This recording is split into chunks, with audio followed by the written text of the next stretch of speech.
The number one source of friction in your engine is not what you think. Piston rings rubbing against the cylinder walls generate more friction than any other part of the engine. More friction and temperature means more wear and less horsepower. Fortunately, the team at Total Seal knows how to reduce friction and wear through innovative piston ring design. If it takes a piston, Total Seal can build a better ring.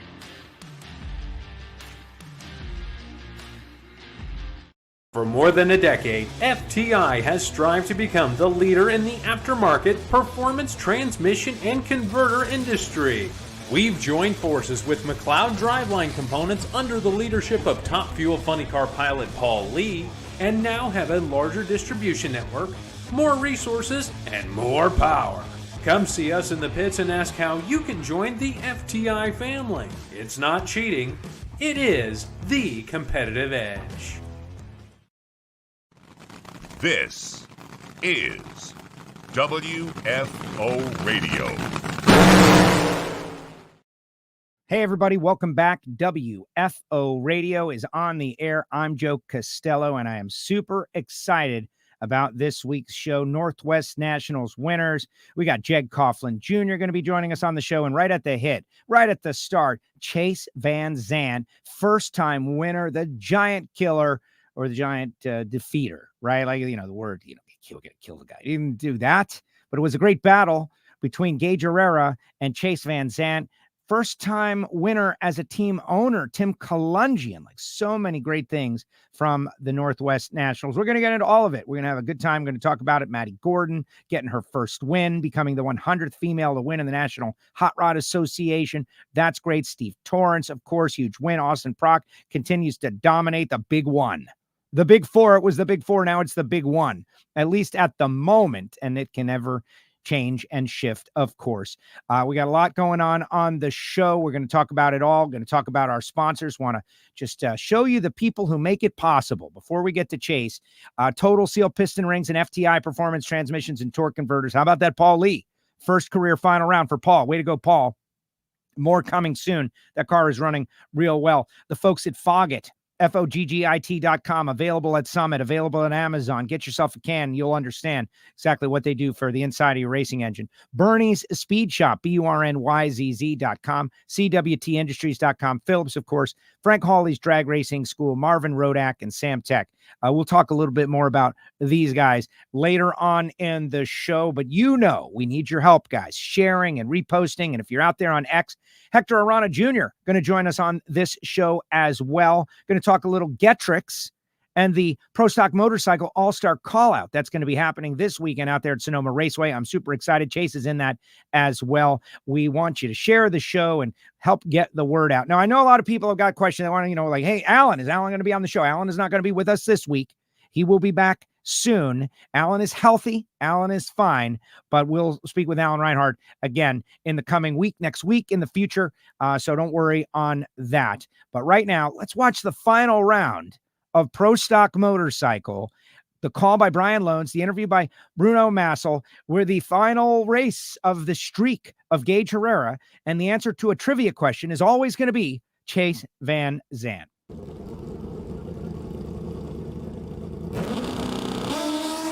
They lead. VanZant 17. Gaige Herrera is 0-25. He's quicker on the track. It looks like he might have enough, and at the finish line stripe, it's Chase Van Sant. The streak ends in 11 races. 672 at 201 miles an hour by 43 thousandths of a second.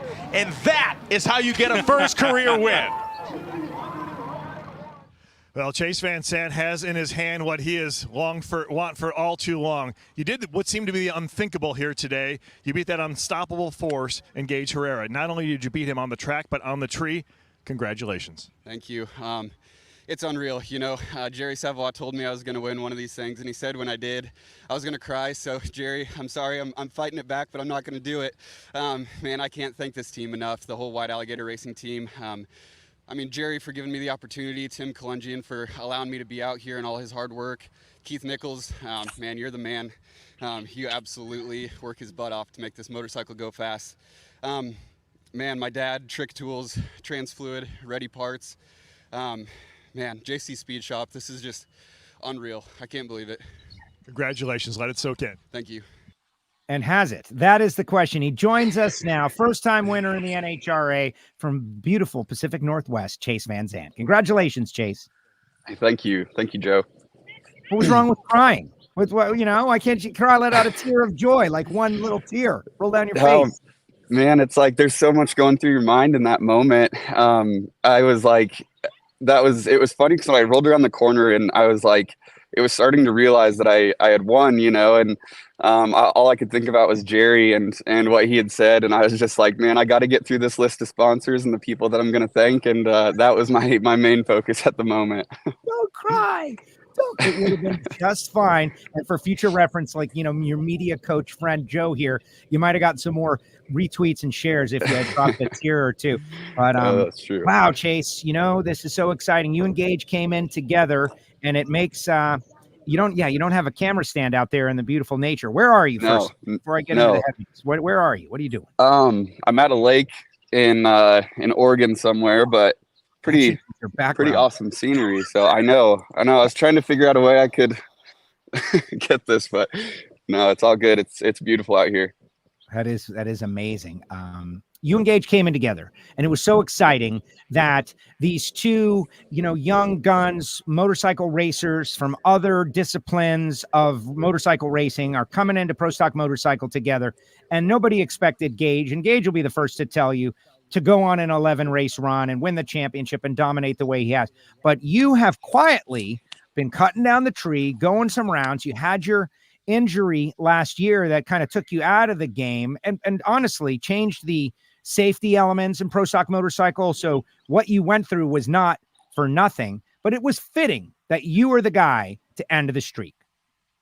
Yeah. It's cool. Like me and Gaige have known each other for a while, and we didn't do a ton of racing against each other. I actually don't know at all before we got to Pro Stock Motorcycle, but genuinely happy for the guy and what he's accomplished. And it's just so cool that we get to do it, together in a sense. And that final round, I've gone up against him in a final round before and lost in Chicago, unfortunately. But it's like to get to do it and do it with him is extra special for me. He was one of the first people over to you to congratulate. And it was a moment that I got to witness, but I did not record. I don't think I recorded it, but it was so cool to see that, because I felt like it was that genuine happiness was reciprocated by Gaige to come over, and you guys kind of gave each other that moment. What a great race. You were both on the money. You're 17 on the tree.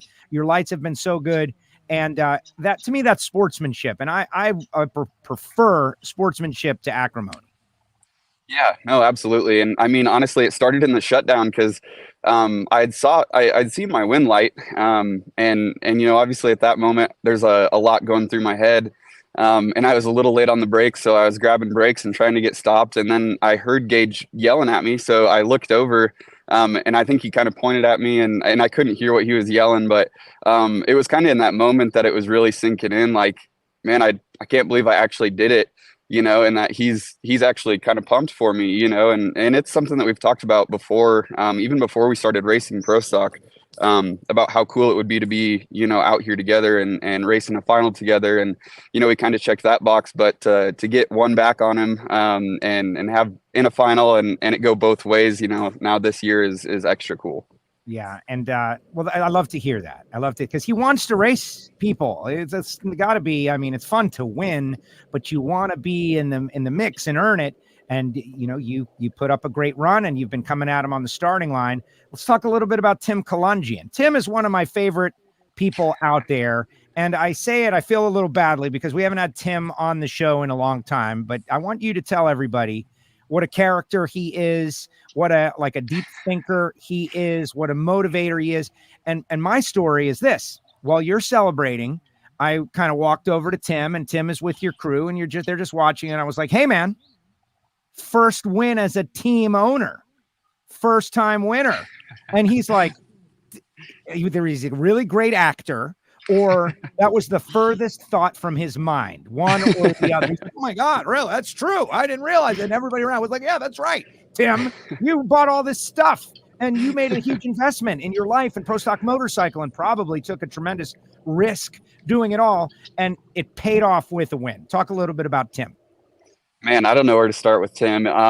It's crazy, and after you had pointed that out, I walked over and I was like, oh yeah, congratulations on the first win as a team owner. And he was like, oh, it's the same old junk, and you just never know what you're going to get from him when you give him a compliment or you bring something up to him. It's either like a super deep thought or it's just like, oh, no big deal. So, man, it's been so much fun working with Tim. I've learned a lot about, how these motorcycles work and how to work together with him on how to get, our short numbers. We've worked so hard together to get our 60-foot numbers down.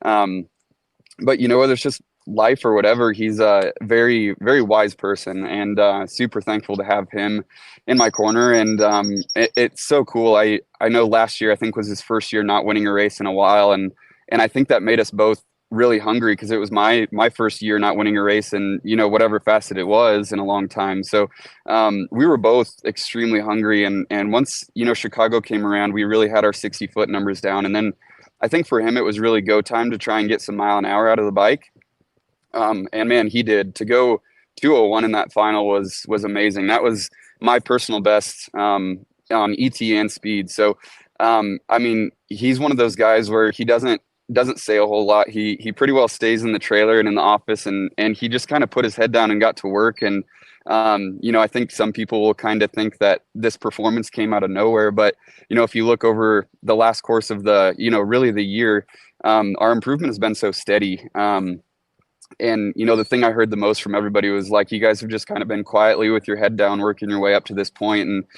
that I think is a bigger compliment than anything.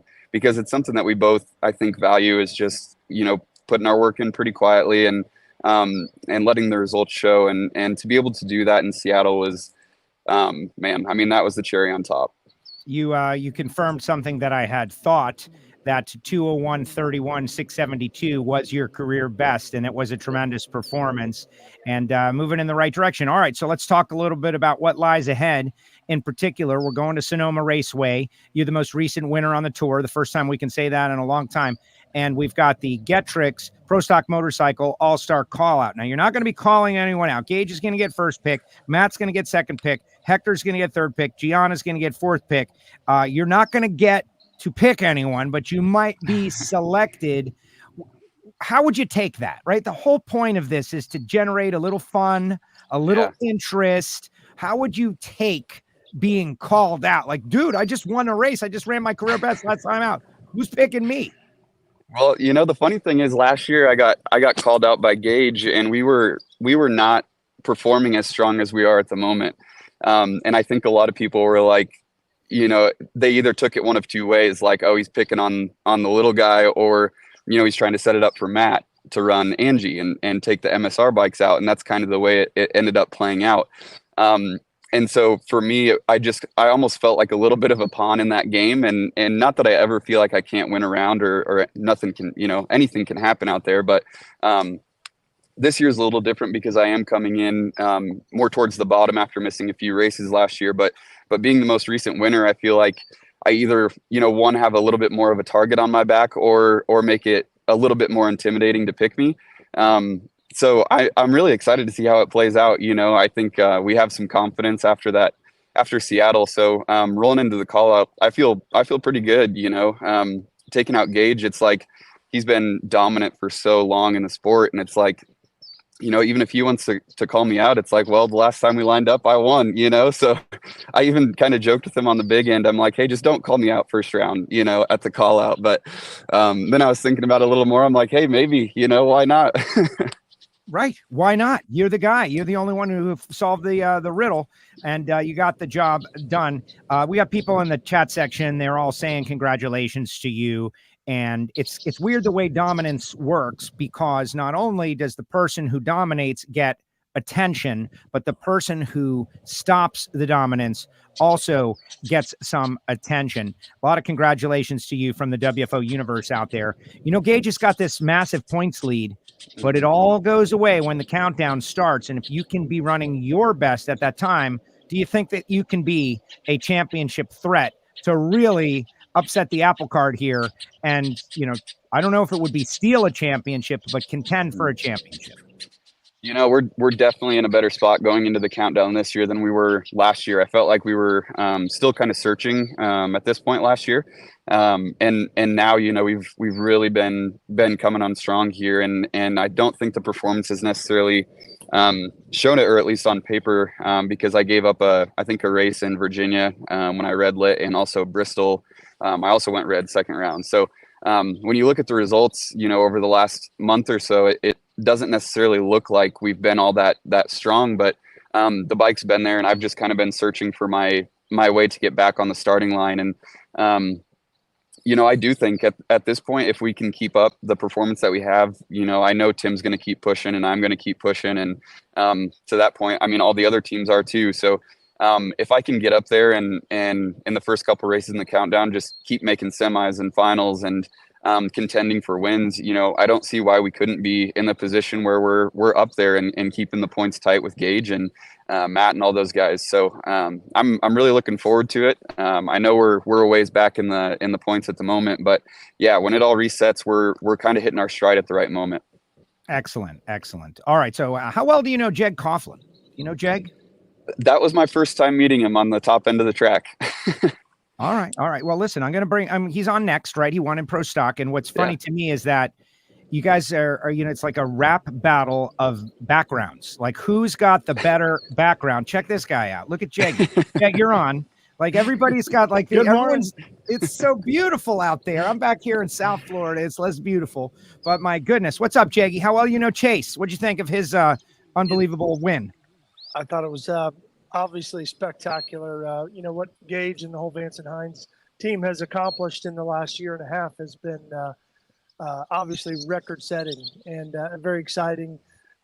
From a fan's perspective, as a competitor standpoint, I've seen runs like that with KB and the like in my career. So from that end, you're like, God, we need to put an end to this. And, I think Chase and his team, as he summed up, in today's discussion, went extremely well. So, meeting you on the top end, getting a little champagne celebration was a great time. So hopefully it's the first of many to come for yourself, and ideally we could share it together again. But it was Seattle's such a historic spot. My father raced there in the 70s and early 80s, and obviously I've raced there since the late 90s. So it's a really nice piece of NHRA history, and to chisel our name into that record book, in this case for the second time for me, was really nice. But Did you get mad Chase.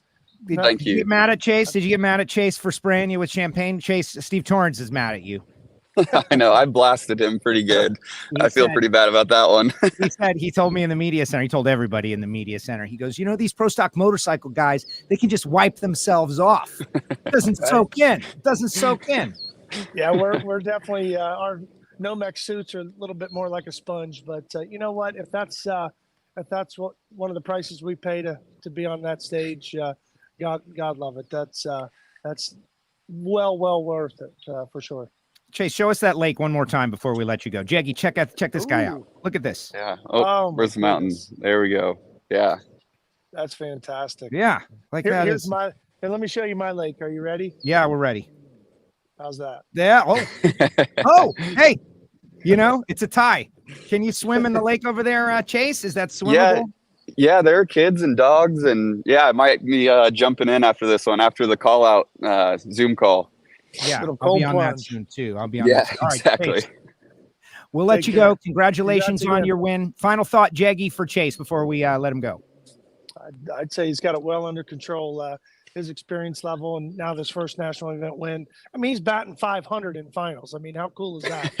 So, not many can say that. So, I think he's going to get out and ride his heart out like he always has. And Sonoma's got a double bang for them. So it's going to be exciting from a fan perspective, and we'll be dialed in. There you Good go. luck. Chase, thank you so much. Yeah, no, thank you. I appreciate it. Thanks for having me on, Joe. There goes Chase Van Sant with us here on WFO Radio, and our pro stock winner, the 5-time world champ, the one they call the natural, Jeg Coughlin. Jeggy, I don't know, man. I think I like the pool a little bit better. Like, there's nothing alive in the pool. I know that, right? Well, the lake, who knows? There certainly shouldn't be, but no, it's beautiful here. We're on a little layover from our fantastic victory in Seattle, and flew down to San Francisco yesterday and traversed our way up to kind of the wine country, Sonoma, Yountville, Napa area, and just kind of getting some R&R time in. We got a little team bonding today. I missed a A's game last night with some of the team, but today we've got some golf going, which will be fun to get together and hit the course a little bit. Yeah, you're something you're pretty good at. And how's Richard? What kind of a golfer is Richard Freeman? He can hit that thing a mile. Really? That makes sense. When he gets a hold of it, he's pretty stout. So, I don't know if y'all have noticed, but the Freeman family is pretty darn athletic, regardless of where they are in their lifespan. From quarterbacks to race car drivers to just good athletes all around. So they're fun to be around without question. And but looking forward to today and then a little more R&R before we head into the Sonoma race weekend. Royce looks like he could have been a linebacker or, like a very athletic tight end on the football field. Guy all played college football and other sports. And so, they're right in there. Don't let them fool you. And Royce jumps in a comp car and just wins, right? Like that's Jag-like. Like, yeah, I'm going to go right. We got the comp car now. We're going to ride. Okay, we won. Just like that. That was super exciting to see him get his first career national win at Norwalk just a couple of weeks ago. My daughter Carly and I were sitting on the side of the fence, and my wife Samantha as well, and cheering him on. So it was really, really neat to see. He's a class act, just like the rest of the family. And I know Royce Sr., their father, was having a good celebration cigar in heaven where he was looking down from. No doubt, 100%. I've told Royce, we got to get him on WFO here in the future. But, he's going to run Indy. There could be a bigger win in the future. But let's talk about this one for you. First round, you had to run Jerry Don, right? The calls are coming from inside the house, and he got up on the wheel for you. You said in the media center that could have been the lucky round, right? Like he was 12 on the tree and I guess rattled the tires, couldn't get down. But Jerry Don Tucker is turning into quite the pro stock racer. He's been very tough, but we've run head to head a couple of times this year, and I've quoted he's definitely been making some noise. I think this is his third year in pro stock, but he's very confident behind the wheel and very agile behind the wheel, which is scary. So I know what he's capable of. I know what his cars and team is capable of. So. That was, as Buford T. Justice would say, that was an attention getter. And I was chatting with some of the guys, after that round and made that very quote because, in racing, it's, you'll have days where you're on in all four rounds. You'll have days where you're not. And this was one of those that I definitely got away with. I was just kind of, I must not have been as fine-tuned as I thought I was prior to the run. And got away with it. So fortunate we moved on. And, as they'd say, we never looked back after that, really honed in on a good spot and kept my focus pretty deep. We're in Eric Latino second round, who has been just laying the boards over in his KB car here the last, several races, qualifying in the top couple, going rounds. And obviously the ex-pro mod racer knows how to wheel. So, knew we couldn't take him lightly and made some adjustments on my end. We went from extremely sunny conditions on Saturday. Our last qualifying run sun was dead in our face. I was real aggressive on the tree in my setup there and was high 00 the last setup there. So I kind of went back to that, but had to slow it down because we had more of a cloud cover day on Sunday and wanted to be in the mid-teens to low 20s and kind of found that spot again, which is what I was looking for. And as I said, never looked back. Erica has told us for years that she adjusts her clutch pedal and kind of uses it as a long throw button or something. Do you also employ that technique or is that not something that you do? Can you control in another way? I think I was flying to Pomona for the season opening Winter Nationals. I don't know, 01, 02, 03, whatever year the LED bulb came into play. And I had called Roy Simmons. We had a layover somewhere, and Roy Simmons was my crew chief at the time. And I'm like, Roy, we've got these new LED bulbs, and obviously we're likely going to be able to pick these up a little sharper than the incandescents that I've raced with my entire life. What can we do to measure our car? What can we do to measure our clutch travel?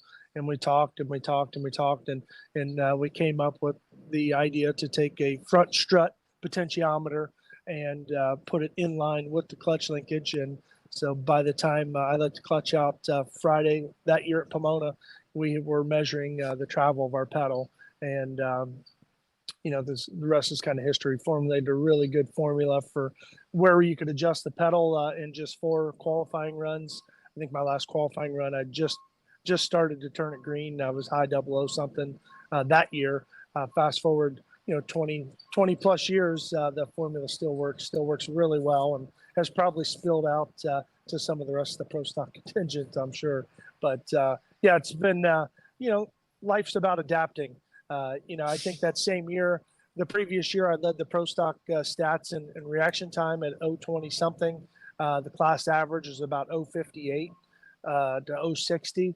And that very first year of the LEDs, I believe I still led the effort. If not, I was real close at 020 something again, and the class average was upper 020 something. So that 3 months from Pomona to Pomona, and I'd like to say probably picked my pocket a good 3 to 3.5 hundredths of a second of performance. But what do? You have to adapt, as I just mentioned a moment ago. We did just that, and we've won a lot of races, and fortunately some championships since that transition. So yes, very long-windedly, we have a formula, we have a procedure, and we live and die by it, just as we would in the electronic classes of Super Comp, Super Gas, bracket racing. And it's not uncommon to make fine-tune changes from run to run to run. Made a nice little change to speed it up a little bit for the final round against Dallas. The sun had continued to stay out Sunday there at Pacific Raceways. I was, I think, 16 against Latino, and then came back in the semis against McGahey and was, I think, low 20 something, and felt like I definitely had room to maybe shave a little bit off that, and fortunate was able to keep that same mindset and reap the benefit of that with a 10 light in the final, and outrun them to boot. So what a victory. I mean, again, historic spot, that's been on the NHRA tours darn near as long as I've been alive, certainly as long as I've been a racing, and always enjoy coming there. Only my second, not almost say only, but with the number of victories, 87 victories that we've had in NHRA, for that to be the second one was very special. And it was one of those race weekends, I think, that Mark Ingersoll and Tim Freeman, Chase Freeman, Kyle, the entire crew chief bank at Elite would say we really advanced, we improved. As conditions were slowing, we were either staying with it or actually improving. And it's been because we've had a lot of hard work in that crew chief lounge to get our cars faster, to get them more efficient, to get them more reliable. And yes, the team has done well, without question. There's no sour milk here. We've won a lot of races this year as a team, but just been striving for that competitiveness in certain conditions. And looks like we'll see if that shows up here in Sonoma, which I have faith it will. That we've been onto something here in the last couple of races, and that fine tuning is coming to pay dividends for us.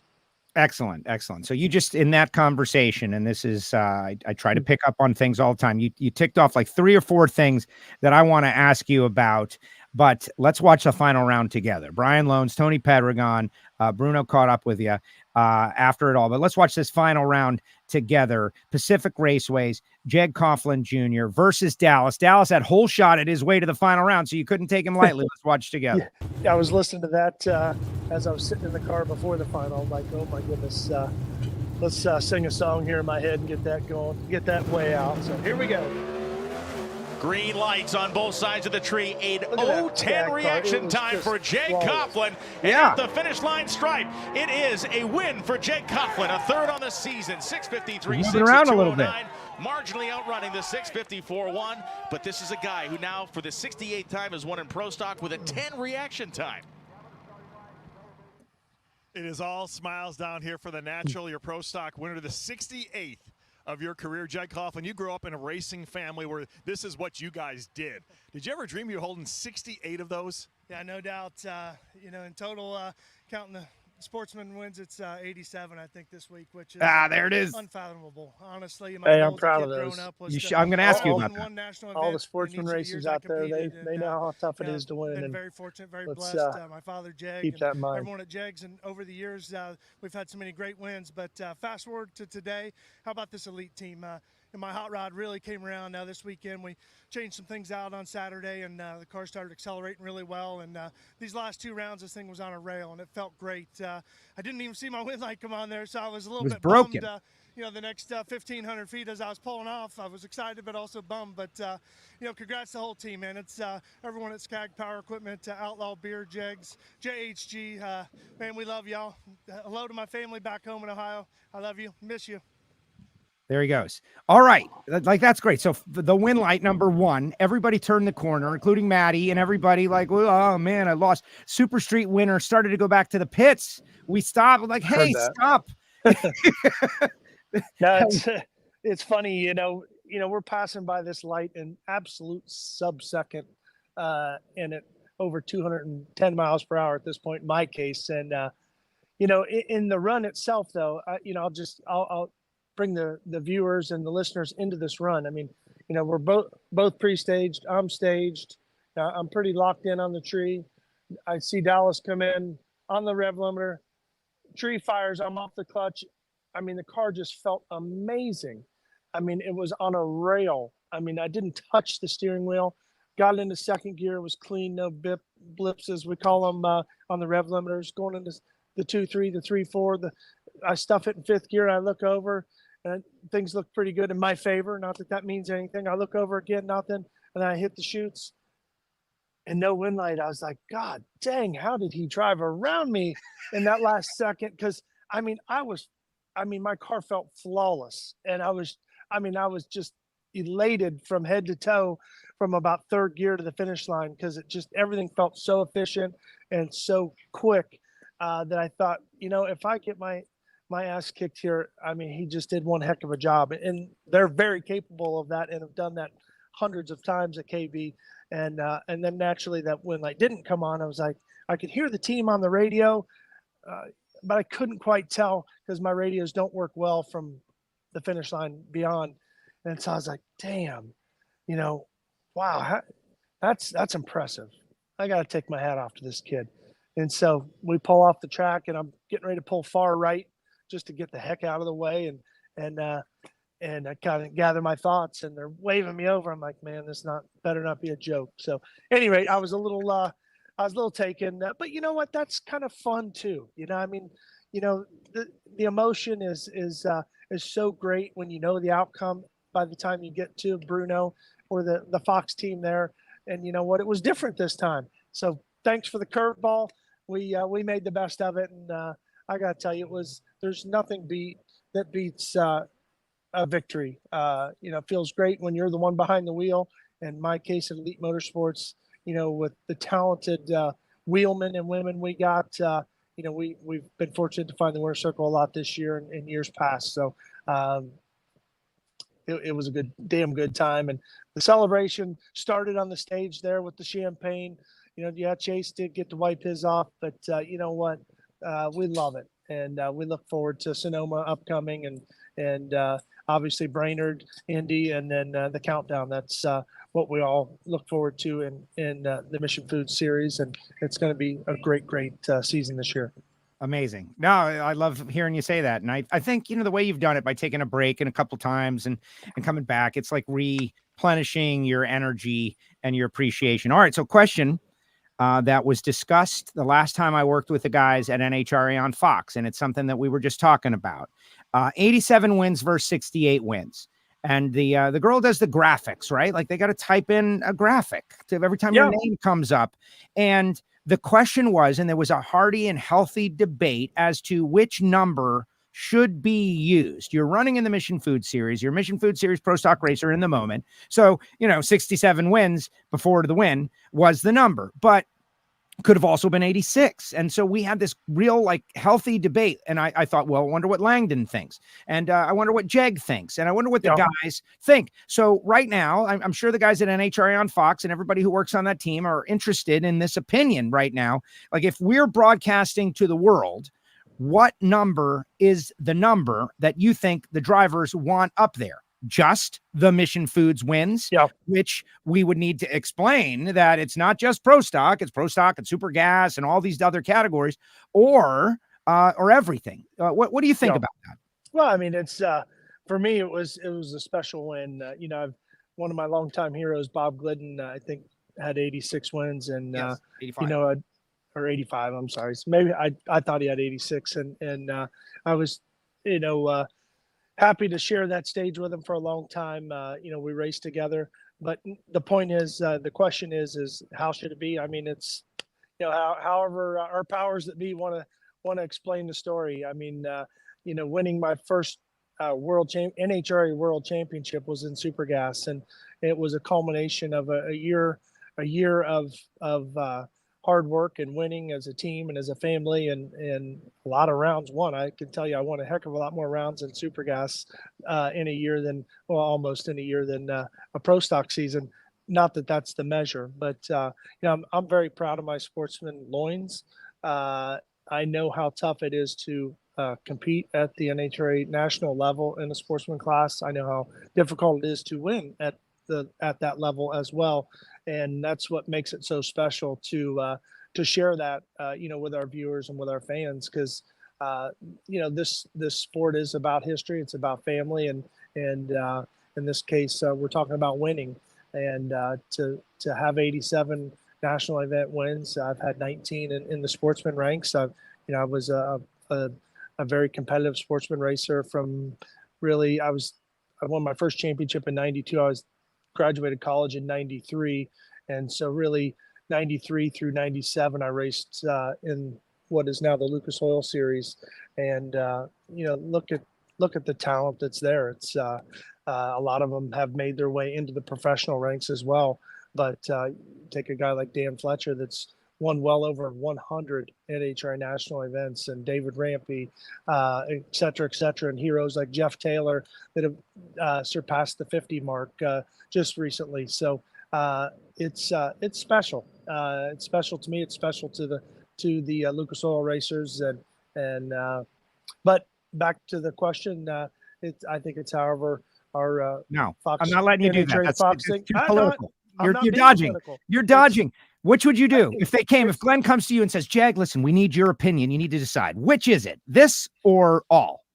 Well, it's not tough to just, say that there's, in my case, 87 wins, and there's whatever 68 Mission and 19 Lucas. I mean, that does take more explanation. I get it. So I guess we'd have to just see what the fans think of it. It's really, I think, a moot point. It's for me, it's just exciting to still be competing at this level, and it feels damn good to be the last one standing on a Sunday, whether in a stock eliminator car, super comp car, super gas, comp eliminator, pro stock. I've never raced top fuel or funny car, not for the lack of opportunity, but it's not in my future, but it's in the blood. It's just not in the future. I'm proud of all of it, and I don't mind spreading that cheer. I love that. No, listen, I think that's a good answer, and I think you said what I think the answer should be, which is both, right? Both. Mission Foods or pro and sportsman, X, Y, right. Total, because it is so challenging. They're not lesser wins. They are less, maybe less expensive wins, but they're but they're not lesser wins, and they tell the full tale of who the driver is. And the more sportsman wins you have, showcases your dedication to the sport as the whole, and how you climbed the ladder, right? I know it would take more space on the screen. It would be an explanation that has to come, but it's not 68, it's 87. And the person that Jeg Coughlin is not a 68-time only pro stock winner. It's an 87-time winner throughout and across all of the scope of drag racing. And those people in the sportsman classes, that elevates them, in my opinion. Like, it elevates what they do, which is always good. That's what we're trying to do. Yeah, absolutely. That's it's been one heck of a career. And, this resurrection, so to speak, when we transitioned our family business at the end of 21, and I'd stayed on through a little bit of 22, we've told the story before, but I want to thank Richard Freeman for bringing me back into the fray, if you will, to Randy Glady and everyone at Skag Power Equipment for bringing me in as an ambassador and partnering with the Elite Motorsports. It's really been a fun team that we've put together. We meet with a lot of customers at the racetrack through Skag customers, dealers, and distributors, and we spend a lot of time with them throughout race weekends wherever we are in the country. Skag is a global brand, near at 1.5 billion in sales, which is just staggering.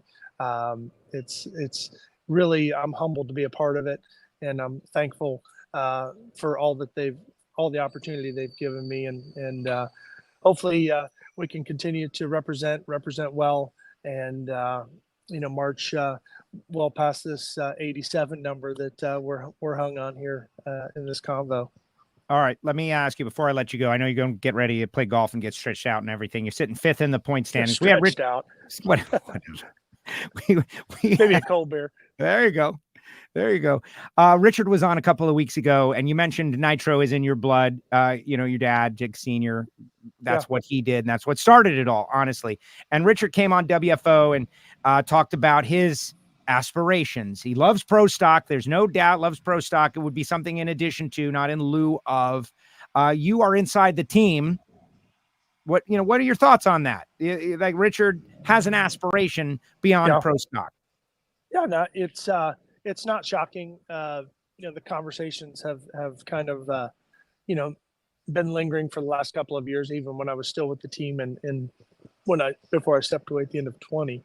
So I know Richard and the Freeman family's kind of heart and soul has been, in the pro stock world, in that performance side of NHRA drag racing. But, Richard's a business guy, and he's a performer. He's an athlete. He's an entertainer. He's everything in between. And I think, he's been watching the sport as it's transitioned in his lifetime, and appears that he wants to be a part of Top Fuel and/or Funny Car in the near future. And, I'm excited for that effort. For the first time in my life, I had families that raced. Then I had the elite family that raced, but we were always in the kind of the pro stock truck, and Lucas Oil categories at the races. And this year with the Skag team, I am, partners with Top Fuel, Funny Car. And so I find myself on the starting line watching my teammates and cheering them on more than ever, obviously, this year. So, I love nitro. I love the smell of it for just a short spell, that is, because it is fantastic for all the viewers that have never been to a physical event. We do touch just about all your senses at an NHRA event, and that's what makes it so special. But I'm excited. I'm excited for this next chapter.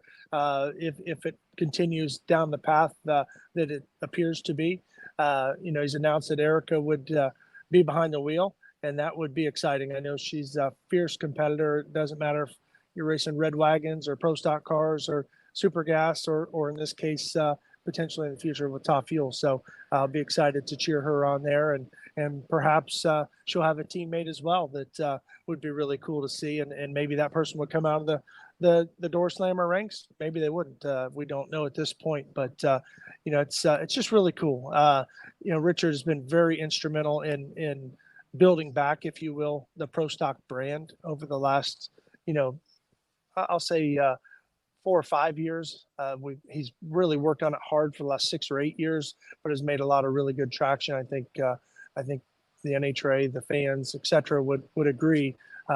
We'd love to obviously wrangle back in, the Fords and the Chevys and the Dodges, and even bring in Toyota into the fray. But, that's probably our next goals. But the sport's alive and well. It's evident of the crowds we've seen this year. It's evident of some of the transitions going on behind the scenes, like the one we're talking about now. It's going to be fun to see the sport grow going into the 25 season, and hope to be a big part of that myself. All right, before we let you go, guess who's out there? Chef Nicky. Hi to two of my favorite people in the world. And Chef Nicky Morse, hopefully he'll be able to come out there, and he has a question for you. He wants to know what was eaten at the winning dinner. Like when you guys won, what was the meal? Because Chef Nicky's coming on the show, by the way. We already are just working on scheduling it. We were going to do something the next time Jag won, but it happened in like back-to-back weekends, which made it challenging, right? But we gotta tell some stories from the old days. Hopefully you're into that. Chef Nicky wants to know, like, all right, winner's dinner. What'd you eat? Quit, Nicky. That's enough. That's about what he would say to start with. Now we, Joe Amato, the famous and the loved Joe Amato, early on in our careers in Seattle, my father and Joe were friends and raced together growing up. Joe, where do you go for good Italian? Well, we went to Grazie, which is in the Tukwila area, not far from the Seattle airport, about 20 of us from the team. Hard to get 50, 60 of us all in one spot at one time. But, we went to Grazie Sunday night and enjoyed a great Italian post-victory dinner. Little red wine was enjoyed, and some great pasta and some steak and et cetera, et cetera. So, and Nicky's been there over his years, but I will tell you, I would put Nicky up against any 5-star in the world. This kid is a talent. Not only is he a great human, a great soul, but man, that guy can cook. And, pressure him. Jag, get him out to the track this weekend. Give him some pressure, guilt. He probably wants to work. I just loved being his test bed. I was like a research and developer. I get a phone call because he lived on property with us for a long time. He'd say, "Hey, Jaggy, it's only hot once." And that's all he'd say. And that meant, all right, put your shoes on, walk down, get in your car, drive down, whatever the case was. So Jaggy and I, we would just hightail it down there as quick as possible. Didn't know what was coming, but he usually had some fresh bread coming out of the oven, maybe some pizzas coming out of the oven, and was never expected and always, always welcome. So we miss you, Nicky. We love you, and look forward to seeing you this weekend in Sonoma. So come on. Yeah. All right. We've got him. I hope you're feeling better too, by the way. Yeah, he says, I'll see you this weekend. He's going to be there, Chef Nicky Morse. Jaggy, good luck. Hit him straight. Thank you so much for spending time with us here on WFO Radio. Congratulations on the win. More to come this season. And thanks for spending a little time with us. Absolutely. Always enjoy being on. Thanks, Joe. There he goes. Jeg Coughlin Jr., the natural, with us here on WFO Radio. How about Jaggy? And yeah, Chef Nicky, we're going to see you this weekend. You've locked it in. The whole world sees it now.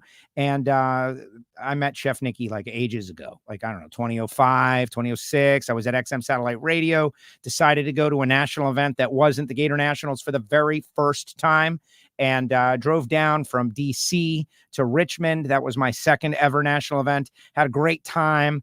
And then it rained.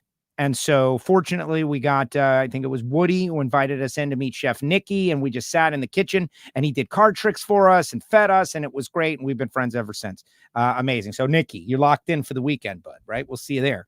Can't wait. And thanks to Jeg Coughlin. A lot of information in that interview. If you are WFO Radio, we encourage you to share the show.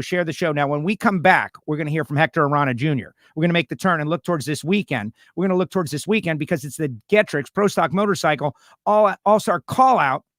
Hector gets to call somebody out, perhaps, but we'll find out right after this with Hector Arana.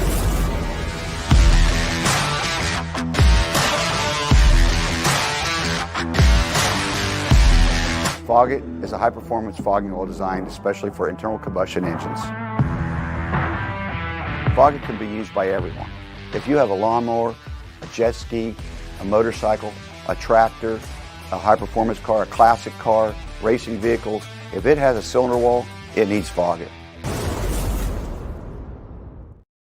Oh, it really does. It really does. All right, joining us now, the first pro stock motorcycle racer over 200 miles per hour. Now, it happens all the time, but he will always be first. He'll be taking part in the GETTRX Pro Stock Motorcycle All-Star Callout. He is the GETTRX racer, Hector Arana Jr. What's up, Hector? How are you? Hey, Joe. How you doing, man? I'm doing great, and thank you for having me on the show. It's always a pleasure to be on WFO. Thank you very much. Well, this is a big weekend, right? GETTRX sponsors you guys. GETTRX is now the official credit card processor of the NHRA. GETTRX is putting up the money for this Pro Stock Motorcycle All-Star Callout. And I recall speaking with Stephen Scott Bryson after Chicago, the Pro Stock version of it, and it went so well. It was so much fun. Now you guys get to go down that path, and you're flying the flag for GETTRX. Yeah, you know what? I can't thank Steve Bryson and Pat Galvin and Scott Bryson, just everybody there at GETTRX for supporting us and our team. It's honestly been a blessing to be out there and to be able to fly their colors. And I'm really excited for this call out. Sonoma is a really awesome track to go to. It's going to have some fast times. I've had some good success there. I've won the race, and hopefully we can put last weekend's performance behind us. I can tell you we're working really hard right now in between the rounds to just go through every single thing, cross our T's, dot our I's, and make sure that we are ready to perform and to go out there and compete. All right, so Gaige gets first pick. Matt Smith gets second pick. You get the third pick. Now, you might not get to pick if Gaige or Matt were to pick you. That's how it works. So I'll ask you what I asked Chase, like to get selected as a victim. How would you take that? How would I take that? There's many strategies to go about this. It's like, do you take the hard guy out first, or do you kind of prolong it to the end? But the thing is the category is tough and anything can happen. And so honestly, anybody that's going to be in that call out and everybody will be a tough competitor. So, I guess I take it as they're trying to get through to, hey, let me get through Hector first. He's a tough one. If I can get through him, then maybe I have a better shot at winning the race.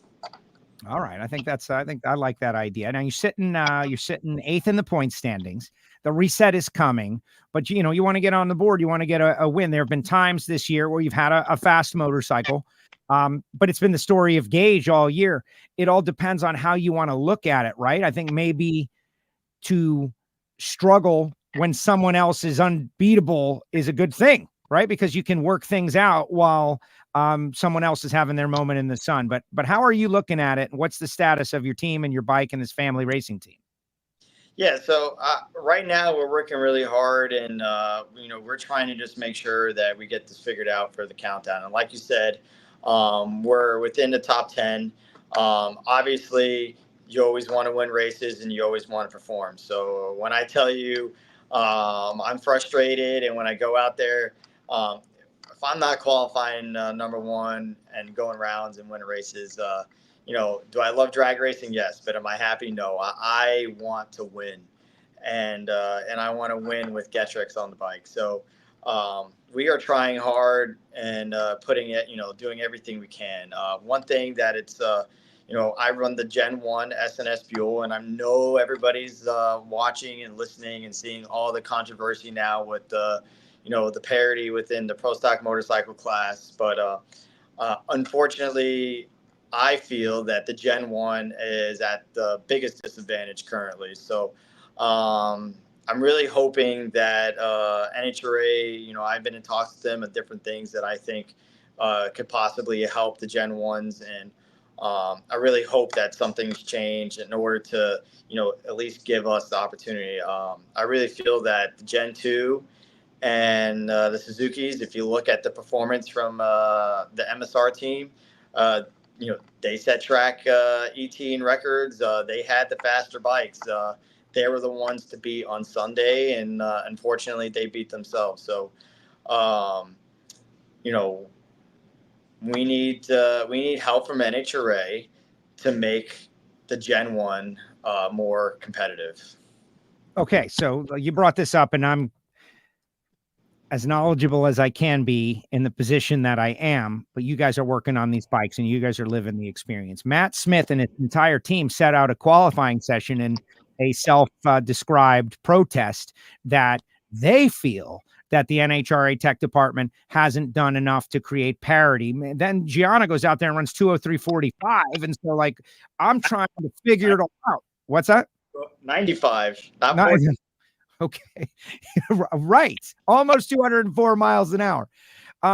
So what you're not VanZant Hines and you're not Matt Smith. You are you. You got to get a stage one, the stage two. Do you guys have a stage two? Why not run the stage two?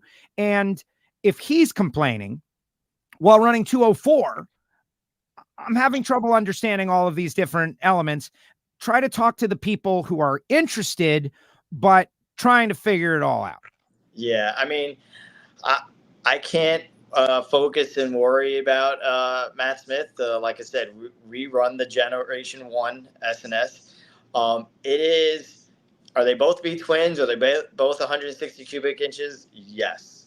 Other than that, they're two completely, they're different engines. It's a different bottom end case, different cranks, different bearings, different heads. I mean, it's a totally different combination. So for us to take our engine program and to turn it around and to go into Gen 2, it hasn't been in our cards. Is it something that we're working on? Yes. But, we have currently we have limited resources. So we are doing, we're running the Gen 1 combination, which is proven for us right now. We've had a lot of success and we've ran some really good times in ET with it. But it is a slower, it's not as powerful as the Gen 2. So hopefully it's something that we can get to sooner than later. But right now I run the Gen 1. And just like there's different brakes for the 2-valve Suzuki motor and the lower cylinders, I think that and even if you're running a Monster versus a VanZant Hines, there needs to be another a different brake for the Gen 1, and they can't just take off 10 pounds because the bike platform itself with the V twin, it is a heavy platform. And, this is one of the discussions we had with NHRA. They took off 10 pounds for the Gen 1 to make us 10 pounds lighter than the Gen 2. But when they look at the history and they look at the books, we're only able to get down to the 630, 625 mark. And I have expressed that we don't have any weight ballast on the bike. So, it's unfortunate. But not to get too far off topic, hopefully something comes into play for Sonoma and it just gives us that extra edge that we need to go win that GETTRX shootout. I like it. All right, let's assume, and technically wise, we could get Lonnie Grimm on here. We could talk about this. And Pro Modified, they've got a whole bunch of different power adders and combinations, and they're managing that pretty well, I think. But, the racers are always going to be, some are politicking, some are working the refs, right? You work the refs. That's part of sports. Some of it is very legitimate. Like I want you to be healthy as a person. I remember Steve Johnson telling me how he would starve himself and not eat like real food to make the weight. We don't want people to do that either. So it's just gonna be interesting to see we'll see how it all plays out. All right. So let's assume it gets to you. I don't want you to tell us who you're going to call out, but what would your strategy be? You listed the two strategies, right? You go for the weak duckling that is at the back of the herd and, limping along, and you try to pick them off, or you go for the strongest one, like I guess it would be called, penitentiary rules. Yeah. I mean, it's going to have to be how it comes. I'll have to see how I'm doing. I'm hoping, we come out of the box and we hit it right on Friday, and we have a powerful setup. And then from there, I really don't know what my strategy is going to be. I think it's going to be a spur of the moment and, who I feel like calling out at that time. It might be, whoever got on my nerve at that time. Like I said, last year, I was going to call somebody else out, and then, Steve Johnson, right in front of me, oiled down the track, and there was a couple of other things, and there were some words with us on the top end, so I called him out because I said, all right, we're going to have some words. Let's take it to the track. I like that. But see, that's what people want. I know you're getting ready. I just spoke with Chase not long ago after his first win. In an hour from now, you guys have got your press conference, and I'll be on there. And, just in advance, man, I'm going to try to stir the pot, man. I'm going to try to get you guys to say extreme things about each other with only the intention of getting fans excited to watch you guys. And I like hearing what you just said. That's what people want. They want, whether it's good or it's not good, they want it to be a little personal. I think they want it to be, I want to humiliate that other guy. I want to send him to the trailer and have him, feel it. Right. I think Gaige should call out Matt Smith. You think? Yeah. Well, I mean, no, but I think everyone would love to see that. You would love to see that. Why not? Right. What's wrong with it? Right. Like, that's great stuff. I want you to keep going, Hector. You're doing great right now. What else? What else? Yeah, I think it should be MSR versus VanZant Hines. I'll let them duke it out, take themselves out, and then while they're fighting, then I'll just sneak attack, I like it. Well, listen, I appreciate it. And you're doing a great job flying the flag for the folks at GETTRX, and they've really jumped in as the official credit card processor of the NHRA, and doing great work out there as well. And I love the fact that they're supporting this program. Like, the most importantly, supporting the bike, supporting the program, giving you guys an opportunity. I hope it all gets settled in a situation, in a way. Well, what would that be, Hector? Like, what would make you feel great? Like, for them to come to you and say, we're going to do this, and you say, hey, that's great. That's exactly what I need. What's that? From NHRA? Yeah. I don't want to put anything out there yet. We'll see. Hopefully NHRA listens to what we had to say, and we'll see. All right. But, I just want them to at least listen to what we have to say, and maybe do one of those things. But like you said, thank you, GETTRX, for helping us. So the fastest name in credit card processing. Guys, reach out to me. Reach out to go on the website, GETTRX.com, or you can even reach out to me on Instagram, Facebook, and let's see if we can get you a quote and get you switched over to GETTRX and save you some money and really fast credit card processing. Love it. Hector, good job. Can't wait. And listen, are you up on the coffee battle? Do you know what's going on with the coffee thing? I was the one making the coffee this weekend. So what's going on? So listen, these guys on the top end, Daniel and Ted, Ted, like, Addie will occasionally, or your dad will bring Cuban coffee to help re-energize those of us who are in very difficult, challenging situations. We run out of energy, and then your dad will bring some coffee, and then we'll be back giving 100% effort to tell the tale. But Daniel Bartholomew has really been out there trying to cut off the flow of coffee to the starting line. And it's very unfortunate that he would do such a thing. And so I just want to reassure you that we, those of us on the starting line who enjoy the coffee, appreciate it and would like to keep the lines of communication and trade and travel flowing. Did you have coffee Sunday morning? I did, thanks to your dad. He went against what these guys on the top end were trying to say, and he brought me coffee in spite of their very hurtful commentary. Yes, my dad was like, Hector, we got to make coffee for Joe. He's upset that we only brought it to the top end. Yeah. Well, no, I wasn't upset. I respect you guys, whatever you decide, regardless. But I have come to appreciate it. And it's sad that they're taking it down this road. That's all. I think it's fun. Good. Me too. Hector, see you this weekend. Have a good time. Say hi to your dad, and good luck in the call out. Thank you, Joe. There it is. There he goes. Hector Arana Jr., GETTRX motorcycle racer. And, I think that a lot of the politicking and the lobbying and I think it's, look, who's doing it? Everybody, right? Like Matt Smith and his entire team. I see them standing in street clothes for Q2. And I'm like, hey, what's up? Is everything okay? And he's like, nope. He told me real straight, we're making a statement here. We want parity. I was like, okay. We want parity. And Steve Johnson was on last week with me and Alan. Steve Johnson switched back to the old body, and he went out there and ran pretty well. And this is part of the story. Like, I think a lot of people might not like that, but I am suggesting that makes it interesting. All that's going on, and it makes it interesting. It's part of the story.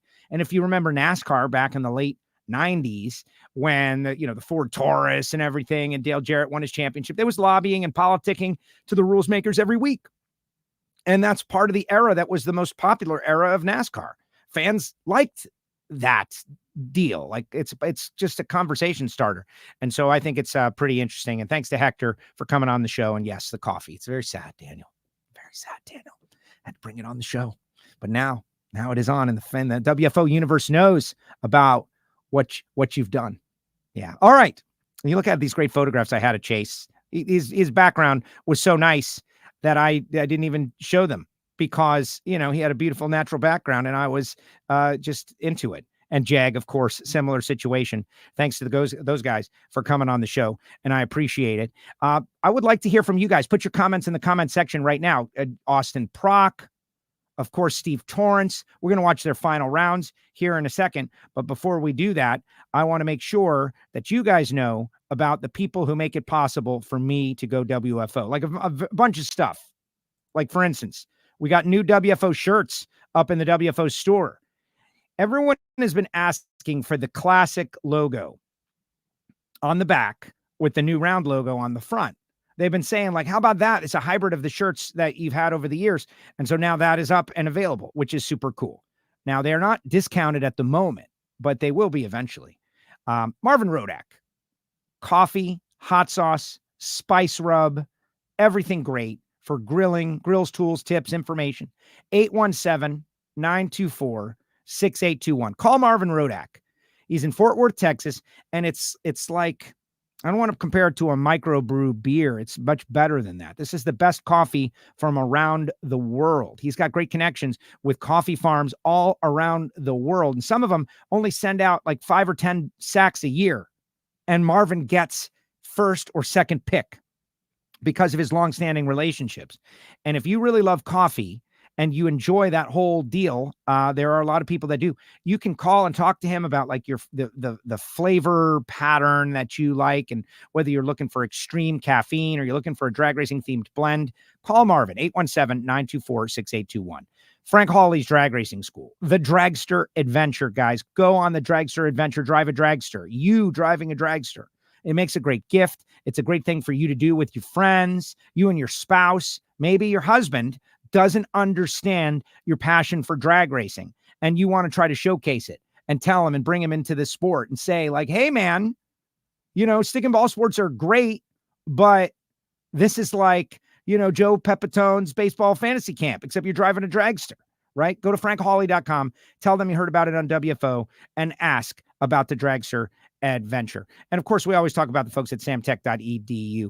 Bernie Speed Shop, over 100,000 square feet in Ocala, Florida. They are selling classic muscle cars, exotic cars. And if you want to sell yours on consignment, they're the people to go to. Bernie's, BURNYZZ.com. Follow them on social media.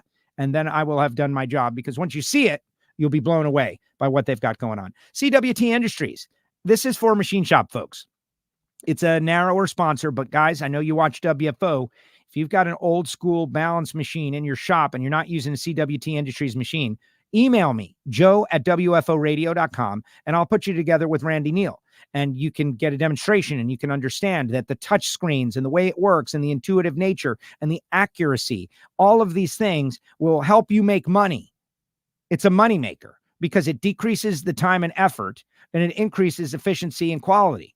And that makes it worthwhile. And anything that rotates can be balanced. CWTindustries.com. Shout out to Paul Lee, FTIperformance.com, the choice for Power Glide transmission for Project Pontiac, of course. But it was so great to see Paul go to the final round.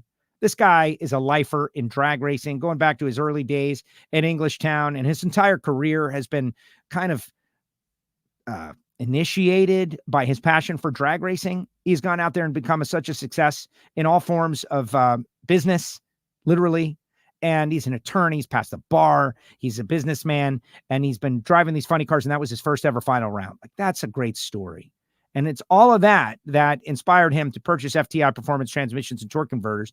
And they do a great job as well. So whether you're looking for a torque converter for your muscle car, your street car, your LS, or you want to go hardcore drag racing for the big money, FTI Performance Transmissions and Torque Converters. You can see it on the side of so many race-winning cars. Our great friends at Total Seal, and of course Phillips, and everybody that supports WFO in one way or another, including our Patreons. This is the secret listener. It's been a minute, honestly, since we've had a Patreon sign up. It's been a minute, right? Like, I think we topped out all the people that love WFO so much that they're going to join the VIP listener club. And you know what? I'm okay with that. I'm okay with that. They get a secret, different benefit. They get to hear Michael Heiner debrief after Pro Stock.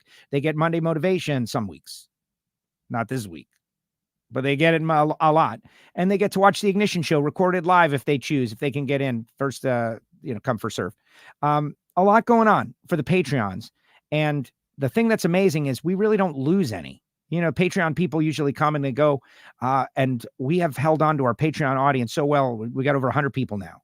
It's amazing that our VIP listeners, and we appreciate it. If you want to investigate, see if it's up for you, you can choose your level, patreon.com/WFO radio. And I'm trying harder. I feel like it's a little weird asking about the VIP listener club, but people are telling me that I need to do it more. PowerTube TV, guys. A place to watch WFO through your Roku, through your Samsung, through your streaming device. They've got a whole bunch of other motorsports shows on there. PowerTube TV, you can definitely check them out as well. And I heard some interesting stuff about Project Pontiac this morning. Like, they're starting to mock up the engine and they're putting things together, and I'm very excited about Project Pontiac. Just, subscribe to our YouTube channel and never miss a show. Our YouTube channel. Been happy to have some new subscribers on there. I wish you all well. Thank you for checking out our show. Look, if you like drag racing and you like cars and you like motorsports, WFO Radio, we've been doing this for over 10 years, but it has been rapidly changing technology-wise. Now that this live streaming deal is just so easy, and you see me looking all around. That's because I'm flying the plane and I'm bringing up the artwork and I'm doing all these different things. But it's convenient, and we have a show that this past weekend at Pacific Raceways, so many people came up to me and they said, man, that Richard Freeman show was so great. Like, I didn't know they wanted to go Top Fuel Racing, and just shouting out moments that happened on WFO. And I know, like, not everybody can sit around and watch, an hour and 15 minutes every week. But if you can, would love for you to subscribe, click the bell, never miss a show. All right, let's see what you guys got to say. Let's see what you got to say here. Excuse me. A lot of people shouting out to Hector. Hector did good. I love Hector Arana. He's, Miami guy, right? OG Miami. Troy was out at the race. We had a bunch of WFO people out there. Cafecitos for everyone. Everyone loves Addie's coffee. It is so true. Now, in midday, me being, South Florida, like if I go to Miami, they're like, you're not from Miami. You're from Broward County. And it is true. I'm not. I'm just from just outside. But I dip down into the MIA a lot. And Cuban coffee is rocket fuel, guys. It's rocket fuel. Like, you'll be from 1 second to the next, you'll be like, man, I'm kind of tired. It's 2 p.m. Been standing on the starting line for first round 3 hours. And next thing you know, you're good to go for the rest of the day. How long before you have Maddie Gordon on? Well, Maddie is in the archive right now, but I think that's an excellent topic change. I just want to see what everybody else has to say. Great show. Hector, Austin is killing it. Yeah, let's watch some final rounds, guys.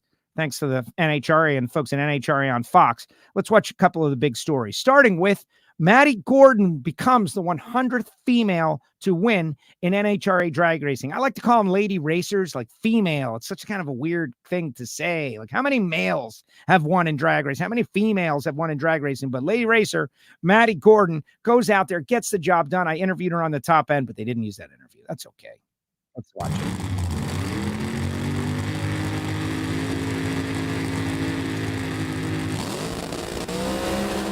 Ryan Howe with the better reaction time. Oh, the chutes come out, and Madison Gordon goes 549, 268 miles per hour. That is NHRA history. Madison Gordon becomes the 100th woman to win a national event in NHRA competition, and she does it with a 5:45.9 at 268 miles per hour. A historic run as Madison Gordon is a winner in alcohol funny car competition. Maddie Gordon following in her father's footsteps, quite literally. This was the place where Doug Gordon got his first victory, and you just did the same thing. You're holding your first NHRA national event, Wally. What is going through your mind in terms of the emotions? I mean, everything, this is everything right here. I've been struggling on the tree, and, it's just so hard to drive these cars, and, everyone taking a chance on me, my family, the sponsors, everybody. My sister's not here. She's at every single race, so I really miss her. Cam did a great job filling in, but I mean, this is what dreams are made of, 100%, and I could not be happier. Congratulations. Thank you so much. Yeah, Maddie Gordon, tremendous. We've got an interview with her in our archive. You can go down and check it out. Troy goes, is she the 100th woman or the 100th time a woman has won? And the answer is she is the 100th woman. The 100th time a woman has won was Courtney Force, and that was like several years ago. That shows you how amazing the diversity in drag racing is. A story that I believe, like I could go on a talk radio style rant here about major media, motorsports media, and their anti-drag racing bias that we, drag racing, has accomplished a feat with the way we are with our sport. Like, it's not an accident. This is not an accident. This is something that has happened due to leadership and policies, and Shirley Muldowney, frankly, doing it really early and taking no nonsense and getting out there and saying, no, I'm going to do this regardless. And people yielding to Shirley, honestly, and saying, all right, you can do it, and let her go out there and fight it out. 100th different woman. And it could have been Mary Jo Bootsma. It could have been, there were a lot of women in competition. We could have had 100, we could have had 101, we could have had 102. This given weekend, the way it all worked out, there were several lady racers in the semifinals and one other in the final round. But Maddie got the job done, that 100th. It is amazing. Has it really been 100 different lady national event winners? That's pretty cool, says Troy. Yes, it's an incredible story when you compare it to any other motorsport, any other sport. Like the WNBA is finally getting the love that they deserve. They're finally jumping on the scene and being, thanks to Caitlin Clark and everything that's going on in the style of basketball. And we talk about that on the Ignition show. And Troy was honestly one of the people to bring it up because he's got daughters and he wants to see his daughters go out there and have great success and have all the opportunities that anybody else has. Drag racing has done it right. And, deliberately ignored because they think the cars just go straight down the track all by themselves and somehow the person in the other lane, what is up with that? It should be a bigger story. It should be the story of the ages. Drag racing should be the most popular motorsport because if you have a universe where 50% of the world are women and they actually want to see themselves compete in, with, and against everybody else, regardless of gender, it doesn't matter, and also win and be successful, there's only one place. There's only one place where that happens. And that is NHRA Drag Racing. And it's happening every single week at a track near you. There is some Dale McDaniel. I grew up as a bracket racer as a teenager at Miami Hollywood Speedway. And the people who really helped me and my father learn the ways of bracket racing and ways that were good enough for me to go on and become a track champion in multiple tracks, Super Pro track champion in Moroso 1995, win on a fairly regular basis and enjoy that part of the sport beyond the people and the fun and going fast. And how did I learn how to race? Well, Ernie McDaniel and Dwayne McDaniel and Dwayne's sister, Ernie's daughter, Dale, may she rest in peace, passed away at a much too young an age. She, number one, destroyed me on the track several times. This is in the early 90s. Just put it to me badly. Showed me week after week that, not that women could do it, but that women can dominate and crush you. And that it doesn't matter who you're racing, and to get that out of your head, young man. And it did, and it worked. And she was one of the first people that I knew personally to win a big money bracket race with $5,000 at the time. And did such a great job as a driver. And that was in the early 1990s when it wasn't happening anywhere wasn't even like on the radar of most people. Here we are. It's 2024. It's so normal in drag racing that it's ignored. And we allow that to happen. We never get angry. Like, when was the last story? And Madison Gordon has now put it back on the front page once again. Troy, who loves drag racing, didn't know the stat. He doesn't know. Is it the 100th time or 100 different winner? Well, can't be the 100th time because Erica has got 49 of them herself. 50 if you count the Super Gas win. And then you add on Ashley Force and Courtney Force and Brittany Force and just countless, like this gentleman bringing up Christine Foster.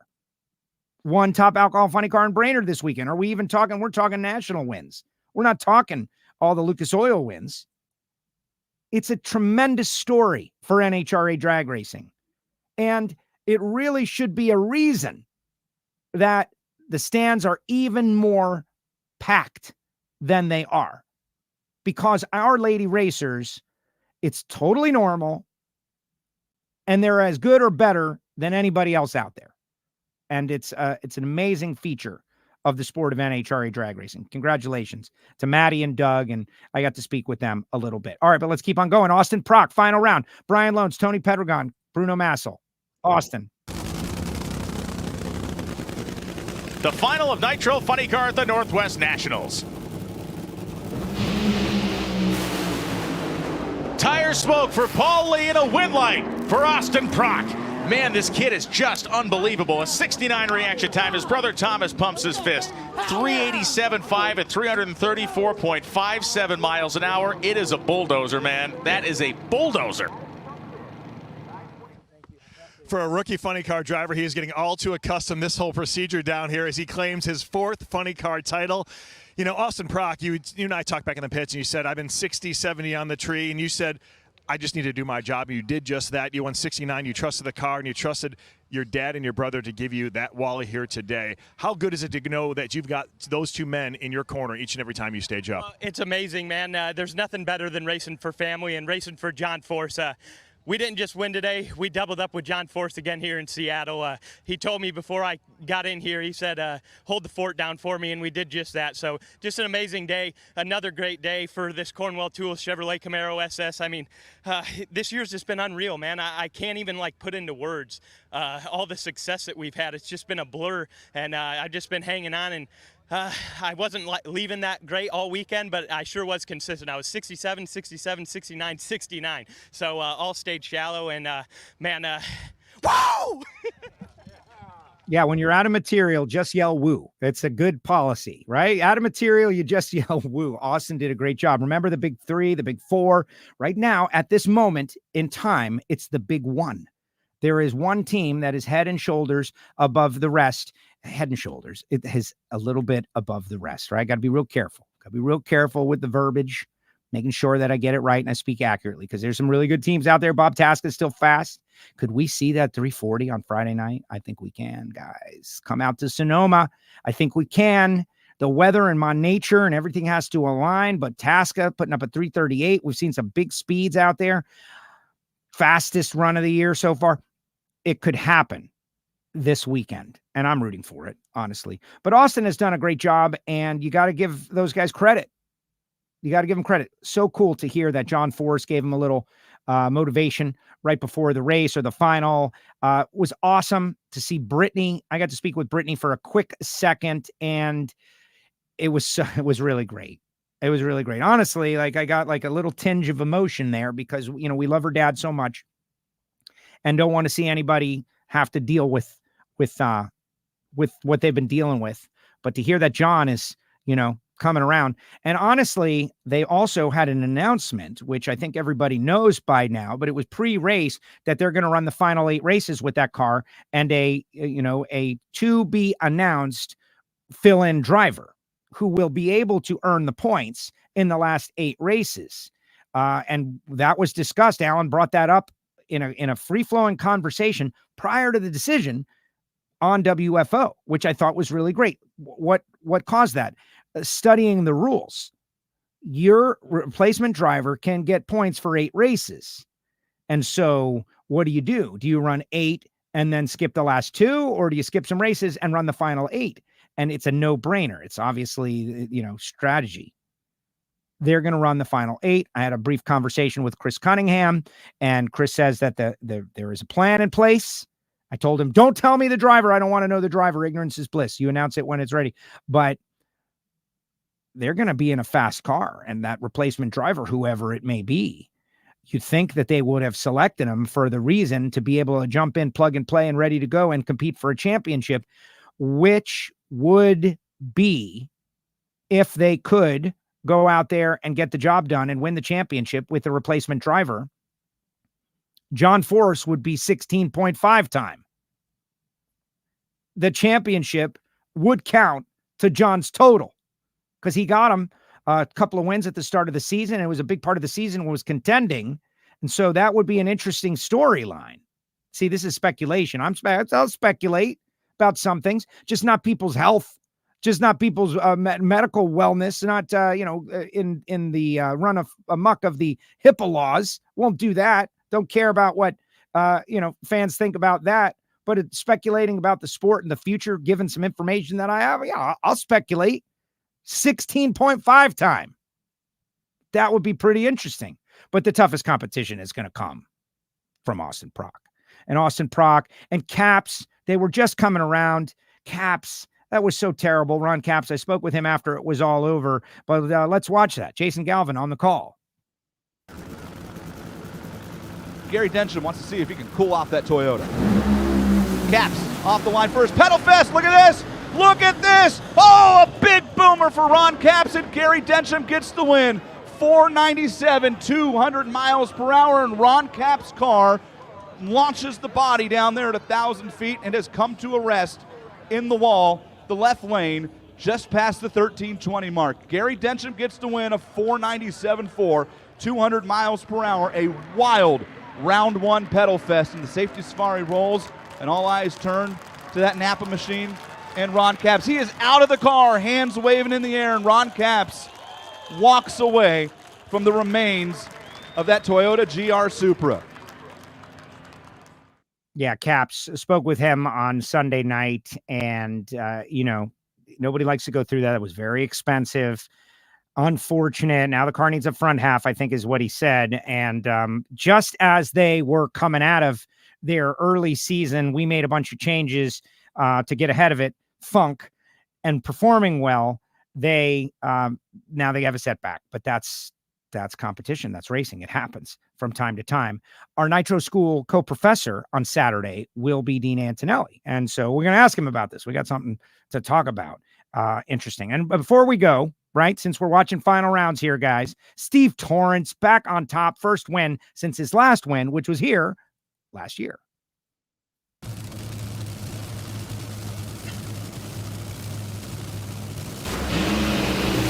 And it did. He was out first. He was ahead of Langdon at the finish line stripe. It is Steve Torrence for the first time in a calendar year. A 396 to an engine expiring 417 for Sean Langdon. Steve Torrence has finally broken through again. Well, the last time four-time world champion Steve Torrence won, he was only a father of one. Now you're a father of two. It has been a full calendar year. I couldn't even tell by the celebration that you were excited. Talk about that run for you, because you had a lot going on in that car. Man, I'll tell you what, you take these things for granted when you get them pretty often. And we're taking this one home to my new baby girl. My wife's birthday. We've been a while. Hell, I'm out of breath. I didn't do nothing but hit the gas like 3 times. Sean Langdon, Callout Air. Those guys been bad at the bone. I told you earlier I was trying to take him out all day. But these Capco boys, Redline Oil, Toyota, Mac Tools, we don't have a lot of partners, but the ones we do, we think highly of, and they're the best. This is pretty cool, man. 1 year to the date. I was kind of thinking we wasn't going to be able to win one of these for a while. And Richard Hogan, Bobby, sometimes us Torrances are hard to deal with, but them guys handle us pretty good, and thank you guys.